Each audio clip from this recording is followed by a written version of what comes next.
সুবহানাল্লাহ। এই জন্য কবিতার ভাষায় কবি কি বলেছেন, মুসিবতে না পাই যদি, মুসিবতে না পাই যদি করুণা তোমার,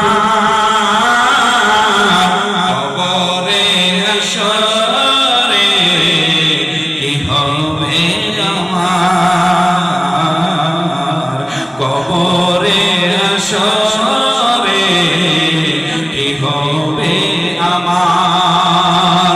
তুমি তো দিয়েছো দেখিয়ে আলোর পথ, বলেছো সেই পথে মিলবে যে রহমত, কেন যে ভুল পথে আমি, কেন যে ভুল পথে আমি করলাম জীবন পার,